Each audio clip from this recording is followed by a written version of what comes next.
ఆరోగ్యాభిలాషులందరికీ నా హృదయపూర్వక నమస్కారములు. ఈ సంవత్సరం వడగాలులు, వేడి యొక్క తీవ్రత బాగా ఎక్కువ ఉంటుంది అని ముందే వాతావరణ శాఖ వారు హెచ్చరించటం కూడా జరిగింది. మరి వేడి నుంచి ఇంటిని, మన ఒంటిని రక్షించుకోవాలి అంటే మనం లోపలికి చల్లటి తాగటం పరిష్కారం కాదు.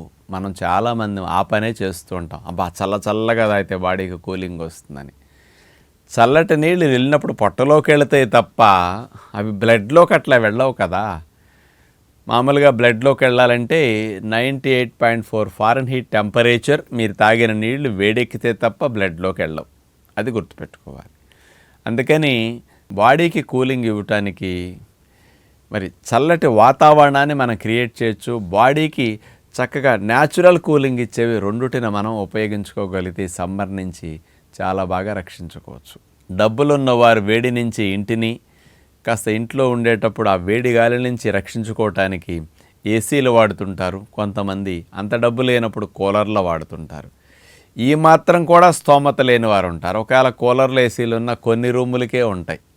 అక్కడికి వెళ్ళి అస్తమానం కూర్చోలేము. కొన్ని ప్రాంతాల్లో మనం కూర్చోవాల్సి వచ్చినప్పుడు వేడి గాలి ఆ రూముల్లో ఉండే వేడి అసౌకర్యాన్ని కలిగిస్తూ ఉంటుంది. ఇలాంటి వాటి నుంచి రక్షించుకోవటానికి ఒట్టివేళ్ల చేపలు చాలా హెల్ప్ చేస్తాయి. ఒట్టివేరు ఔషధ గుణాన్ని కలిగి ఉంటుంది.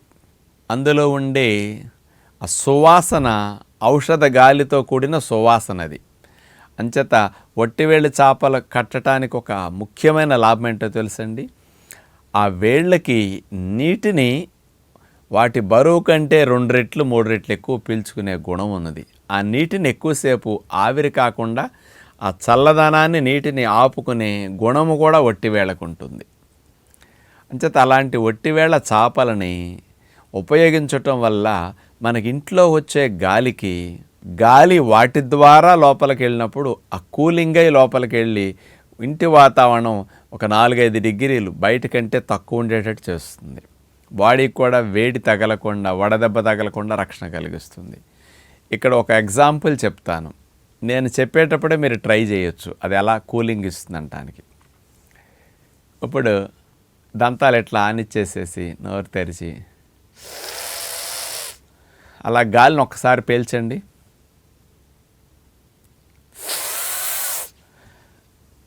పళ్ళ సందుల్లో గాలి వెళ్ళింది. లోపల తేమ ఉంది, లాలాజలం. ఈ గాలి ఈ లాలాజలానికి తగిలి గాలి కూల్ అయిపోయింది. కూలింగ్ గాలి లోపలికి వెళ్ళినట్టు చూడండి. మీకు వెంటనే ఎక్స్పీరియన్స్ ఎట్లా కలిగింది. అలా కూడా నాలికని మెలికేసి గాలి తీసుకుంటారు. శీతలి ప్రాణాయామం, శీత్కారి ప్రాణాయామం, కూలింగ్ ప్రాణాయామాలు అంటారు వీటిని. సేమ్ అదే మెకానిజంలో మన గాలి ఆ ఒట్టివేళ్ళ చేపల తడిచున్నప్పుడు ఆ తడి చేపల గుండా ప్రయాణం చేసేసరికి ఆ వేడి గాలి కూడా ఇక్కడ కూల్ అయిపోయి 3-4 నుంచి 5 డిగ్రీలు తగ్గిపోయి లోపలికి వచ్చేస్తుంది. ఆ వాసనతో వస్తుంది. అందుకని కిటికీల లోపల నుంచి గాలి వచ్చే భాగాల్లో ముఖ్యంగా 8 ఇంచ్ గాలి వెంటిలేషన్ ఎక్కువగా వస్తున్నది. ఆ భాగాలకి సైజులు చూసుకుంటే మనకు దొరుకుతాయి. అలాంటి ఒట్టివేళ్ళ చేపలు కట్టేసి వాటికి నీళ్ళు ఒక్కసారి మగ్గతో అట్లా కొట్టేసిన, లేకపోతే 2-3 నెలలు ఉండాలంటే ఒక చిన్న పైపు లైన్ దాని మీద చుక్కలు పడేటట్టు అట్లా పెట్టేసిన చాలా సింపుల్గా మనకి ఉదయం 9-10 గంటల నుంచి వేడెక్కుతుంది. ఆ సమయానికి నీళ్లు తడిపేస్తే ఇక రూములోకి ప్రతి 3 గంటలకు ఒకసారి ఎప్పుడన్నా మగ్గ నీళ్ళు దాని మీద పోస్తే చాలు, చల్లగా అయిపోయి ఇంట్లో అంతటికి చల్లటి గాలి ఎక్కువగా వచ్చే అవకాశాలు ఉంటాయి.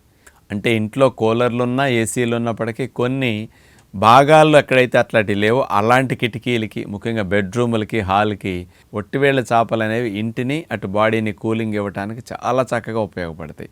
అందుకనే కూలర్లకి పెట్టే మ్యాట్స్ కూడా చూడండి ఒట్టివేళ్ళ మ్యాట్సే ఉంటాయి. 3 వైపులా మరి గాలిని పీల్చుకునేవి తడపటానికి ఉపయోగించే మ్యాట్స్ కూడా ఒట్టివేళ్ళ చేపలే ఉంటాయి. అంటే దాంట్లో ఎక్కువ నీటిని పీల్చుకునే గుణం ఉంటుంది కాబట్టి అట్లా బాగా ఉపయోగపడుతుంది. అలాంటి ఒట్టివేళ్ళ చేపల్ని మనం అట్లా కిటికీలకి, గుమ్మాలకి ఇట్లాంటి చోట వేసుకోవటం వల్ల కుటుంబ సభ్యులు ఎవరైనా పెద్ద వయసు వారు ఉన్నా, చంటి పిల్లలున్నా, వేడిని తట్టుకోలేక కాస్త హెడేక్స్ కానీ ఇతర సౌకర్యాలు వచ్చే వాళ్ళందరికీ చాలా మంచిది. అట్లాగే ఆ ఒట్టివేరుని చిన్న ముక్కలుగా అనుకుంటే కొండకు కూడా చుట్టేసేయచ్చండి. ఎక్కువ కూలింగ్ కొండకు కూడా ఇస్తూ ఉంటుంది. ఆ చాప మొక్కలు తీసుకెళ్ళి అట్లా కట్టేసామంటే చాలు, చల్లదనాన్ని బాగా ఇచ్చేస్తుంటుంది. అట్లాగే చాలామంది చూడండి ఒట్టివేళ్ల చేపల్ని ఆటోల మీద కూడా వేసేస్తూ ఉంటారు. అంటే ఆటోమేటిక్గా అది వేడెక్కదు. నీళ్లు పొయ్యకపోయినప్పటికి కూడా మనం ఎక్కడన్నా వేడెక్కకుండా ఉండాలి అంటే అది వేడిని ట్రాన్స్ఫర్ చేయదు. అందుకని ఎండలో ఉన్నప్పుడు ఒట్టివేలు వేడెక్కదు కాబట్టి ఆటోల పైన వాహనాల పైన ఎక్కడన్నా వేసినా అది వేడెక్కనివ్వకుండా ఉంటుందన్నమాట.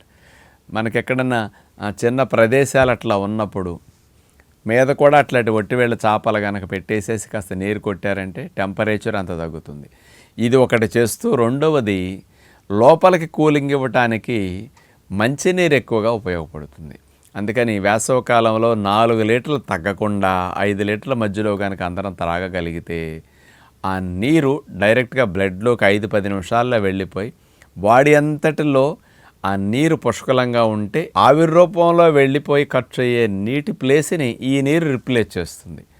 మనకి ఎందుకు వడగాల్పు తగిలి బీపీలు డౌన్ అయ్యి కాస్త యూరిన్ రాకుండా మండటం ఇట్లాంటి వేసవకాలం జరుగుతాయి అంటే చెమట రూపంలో మీకు ఖర్చు అయ్యే నీటిని మీరు తిరిగి భర్తీ చేయకపోతే ఇలాంటి సమస్యలు వస్తాయి.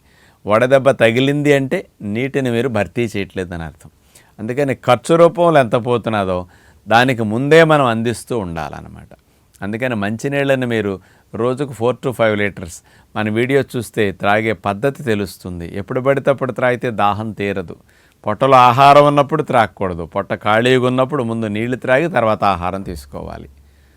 ఆహారానికి ముందు 1/2 గంట ముందే నీళ్లు తాగేసేయండి. నీళ్లు వెంటనే వెళ్ళి బాడీలో పుష్కలంగా ఉండి బాడీని హైడ్రేట్ చేసి మంచిగా కూలింగ్ ఇస్తుంది. నీటికి మించిన కూలింగ్ ఏజెంట్ బాడీకి మరొకటి లేదు. వడదెబ్బని తగ్గించే బెస్ట్ డ్రింక్ ఓన్లీ వాటర్. మిగతావన్నీ నీరెక్కువ ఆహారాలన్నీ మరవకండి. నీరే స్వయంగా వెంటనే బ్లడ్లోకి వెళ్ళి కూలింగ్ బాగా ఇవ్వగలుగుతుంది. అటు ఇంటి వాతావరణానికి ఒట్టివేళ్ళ చేపలో, ఒంటి వాతావరణానికి కూలింగ్ ఇవ్వడానికి మంచినీళ్ళు.